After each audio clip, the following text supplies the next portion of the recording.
Salam, axşamınız xeyir olsun. Ülkənin gündəlik sosial verilişi olan İş Xəbərin xəbərçisi mənəm, Rəşad Abbasov. Bugün bir qrup şəhid ailələri və Qarabağ əhaliləri sığorta pullarını ala bilməmələri ilə əlaqədar olaraq yenidən Milli Məclisin qarşısına toplaşıblar. Haqlarını tələb edən bir qrup etirazçı millət vəkilləri ilə görüşməyə cəhd edib və məqsədlərinə nail ola biliblər. İlk narazılıqdan fərqli olaraq bu dəfə ailələrə xoş xəbər verilib. Nurlan Rafiqovun reportajını təqdim edirəm.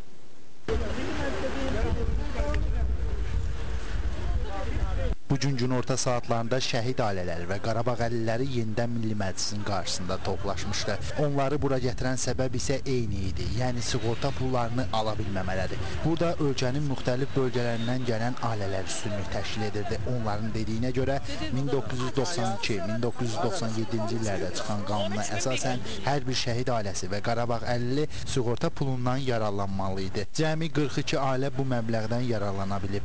Deyirlər ki, bu məbləği dövlət sığorta şirkəti ödəməlidir. Quruma müraciət etdikdə isə eşitdikləri bu olur. Milli Məclis qərar verməlidir. Bundan sonra biz bu pulları ödəyə bilərik. Hətta pulların sözgedən ailələrə verilməsinə dair məhkəmə qərarı da çıxarılıb. Ancaq buna baxmayaraq, sığorta şirkəti məsələni Milli Məclisin çıxardığı qərar əsasında həll ediləcəyini deyib. Onların dediyinə görə 13.500 şəhid ailəsi, 12.450 nəfər isə Qarabağ əlili sığorta pulundan yararlana bilməyib. Baxmayaraq ki, bununla bağlı artıq Konstitusiya Məhkəməsi qərar da çıxarıb. Bu gün də narazı qrup millət vəkilləri ilə görüşmək istəyib və bu istəkdə baş tutub. Amma o pulun verilməsinin yolu açılması lazımdır.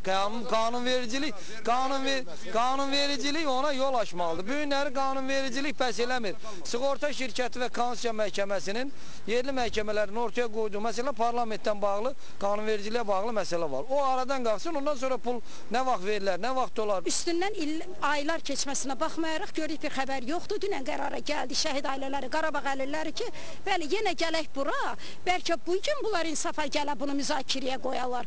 Bugün də baxdıq ki, heç bundan söhbət getmir. Bunların fikrindəki də bunlar deyil. Ona görə də bax bu ailələr də hamısı yığılıb bura sözlərini deməlidir. Artıq problemdən millət vəkilləri də xəbərdardır. Buna görə də parlamentin bugün keçirilən iclasında sözgedən problem müzakirəyə çıxarılıb. Millət vəkili Fazil Mustafa da narazı şəhid ailələrinin və əlillərinin mövqeyindən çıxış edib. Bildirib ki, problemin həlli üçün gələn il ərzində bütün qurumlar ortaq mövqeyə gəlməlidir. Bunu biz ciddiyə biraz alaq və bu insanlar Milli Məclisin üzərinə yönəldilən məsələni biz necə həll eləyə bilərik? Mən təklif edirəm Konstitusiya Məhkəməsinin bir nümayəndəsini biz dəvət eləyək bura.